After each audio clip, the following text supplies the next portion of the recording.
मगाशी काही लोक म्हणाले काय लाडकी बहीणचं योजना आणली।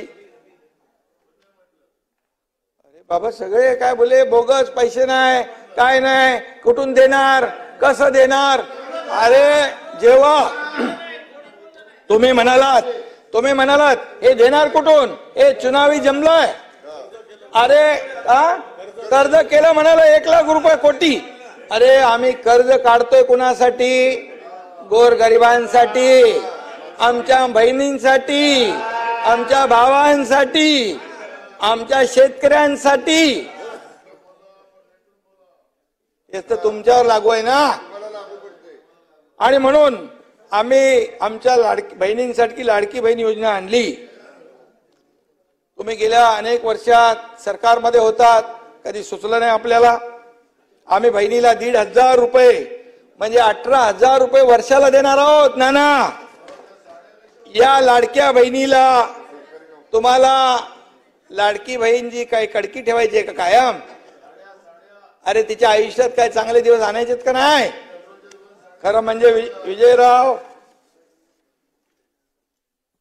झालं ते, आता काय बघताय, संपलं की शॉक मध्ये गेलेत काय?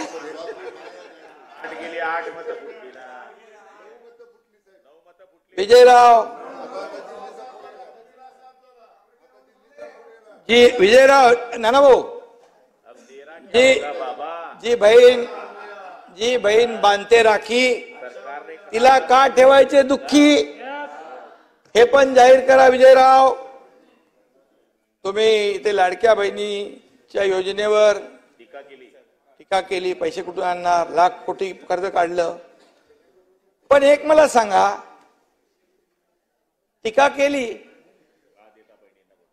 आणि कुठून पैसे देणार?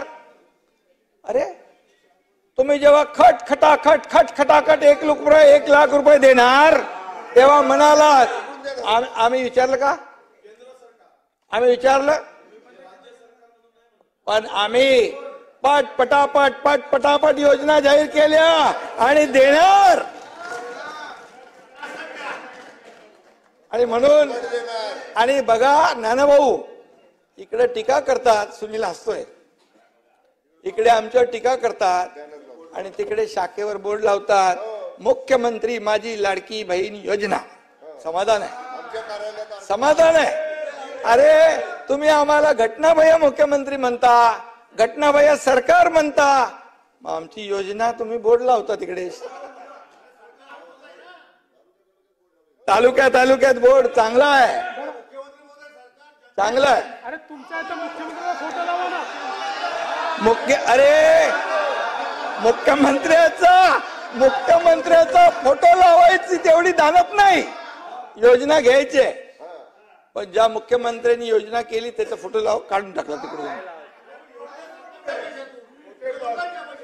आपण तुमच्या नेत्यांचे फोटो लावता ना तुम्ही, तुमचे सगळे नेत्यांचे फोटो येतात, ठीक आहे, चांगलं आहे, समाधान आहे। म्हणजे आमचं सरकार 2 वर्ष चांगलं काम केलं, चांगल्या योजना केल्या आणि त्या लोकांना देतोय, याची वाहवा तुम्ही करताय, याचा प्रचार करताय, याबद्दल तुम्हाला धन्यवाद।